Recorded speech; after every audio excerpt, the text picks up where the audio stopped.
What if I told you one man's death shattered a 1,000-year-old republic and birthed an empire that ruled the world? In 44 BCE, Julius Caesar was stabbed 23 times by his own senators. His assassination wasn't just a murder, it was the death knell of the Roman Republic. Caesar's rise was meteoric. From general to dictator, he centralized power, defying the traditional Roman checks and balances. But this centralization sparked fear among the Senate. As chaos reigned, Caesar's adopted heir, Octavian, later Augustus, seized the moment. Cleverly maneuvering through the political turmoil, he established himself as Rome's first emperor. So, Caesar's downfall wasn't the end. It was the dawn of a new era, shaping the future of Rome for centuries to come. History often changes in a single moment. What if that moment had never come? Meet Augustus, Rome's very first emperor and the mastermind behind the Roman Empire. In 27 BCE, Augustus, originally known as Octavian, took control and transformed Rome from a chaotic republic into a majestic empire. How? By cleverly adopting the title princeps, or first citizen. He masked his absolute power with the illusion of democracy. Augustus didn't just rule, he redefined the game with the Pax Romana, a 200-year period of unprecedented peace and prosperity. Imagine a time when the greatest threat to peace was your neighbor's noisy chariot. Under Augustus, Rome flourished with new monuments, improved infrastructure, and a stable economy. So next time you think of ancient Rome, remember, it's Augustus who set the stage for a golden age. Augustus, the emperor who made Rome epic.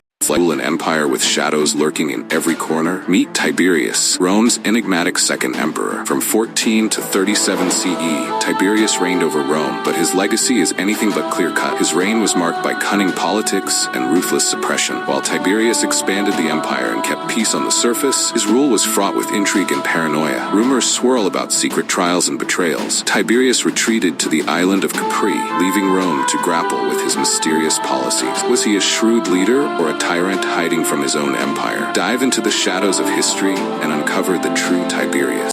Ever wondered what it's like to have an emperor who might just be a little too wild for his own good? Meet Caligula, Rome's most infamous emperor from 37 to 41 CE. This guy didn't just break the mold, he shattered it. His reign, a roller coaster of erratic decisions and cruelty. From declaring himself a god to making his horse a consul, Caligula's rule was one for the history book, or should we say the horror stories. His reign ended as dramatically as it began, with his assassination, a brutal end to a reign filled with chaos. So, was he a mad tyrant or a misunderstood ruler?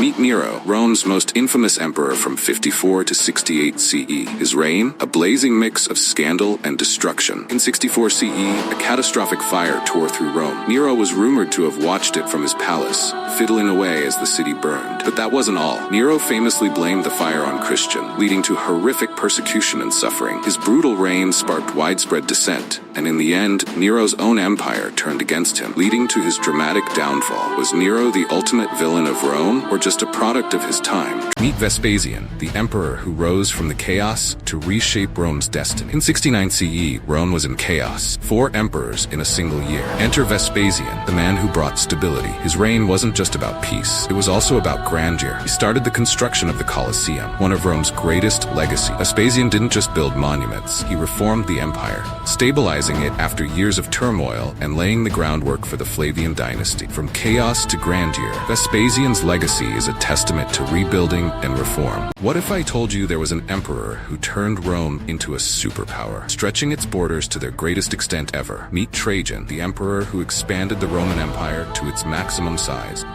From 98 to 117 CE, Trajan ruled with ambition and military genius. He didn't just conquer lands, he transformed them. His most famous projects, the awe-inspiring Trajan's Column and the massive Forum of Trajan, showcasing his military victories and grand architectural vision. Trajan's legions marched across the known world, adding vast territories from Dacia to the Persian frontier. His reign marked the peak of Roman power. Trajan's legacy is a testament to the might and ambition of ancient Rome. What if I told you there was an emperor who thought he was a god and turned the Roman Empire into his personal circus? Meet Commodus, controversial ruler who changed the course of Roman history. From 177 to 192 CE, Commodus ruled with a flair for the dramatic. He didn't just lead Rome, he believed he was Hercules reincarnated. Commodus was infamous for fighting in gladiatorial games, a spectacle that scandalized the Roman elite. His reign was marked by wild extravagance and a penchant for chaos. But behind the theatrics, Commodus's rule signaled the beginning of the empire's decline. decline. His erratic behavior led to political instability and corruption. Commodus's reign was a spectacle of excess and misrule. Imagine an emperor who transformed an empire and changed the course of history by embracing a new religion. Meet Constantine the Great, first Christian emperor who revolutionized Rome. From 306 to 337 CE, Constantine didn't just rule, he redefined the empire. His most groundbreaking move? The Edict of Milan, granting religious tolerance and paving the way for Christianity's rise. Before Constantine, Christians faced persecution, but his edict changed everything, allowing freedom of worship and laying the foundation for a Christian Rome. That's not all. Constantine founded Constantinople, a new capital that Did you know that one emperor shaped the future of the Roman Empire and the world forever? Meet Theodosius, the final consolidator of the empire. The year is 379 CE. Theodosius ascends to power during a time of crisis, but instead of crumbling, he unites the empire, becoming the last emperor to rule over both the Eastern and Western Roman Empire. But Theodosius didn't just stop at political unity. In 380 CE, he made a bold move, declaring Christianity the official state religion of the Roman Empire. This wasn't just a religious decision, it was a game changer for Western civilization. With Christianity now the state religion, Theodosius set out to suppress pagan practices across the empire. Did you know that one emperor witnessed the fall of a great city? Meet Honorius, the Western Roman emperor, during one of Rome's darkest hours. The year is 395 CE. Honorius becomes the Western Roman emperor at just 10 years old. His reign is marked by increasing instability and a weakening empire. Under Honorius, the Western Roman Empire faced growing threats from within and outside its borders. The most significant of these was the rise of the Visigoths, led by King Alaric. In 410 CE, history took a devastating turn. The Visigoths breached the walls of Rome, sacking the city for the first time in nearly 800 years.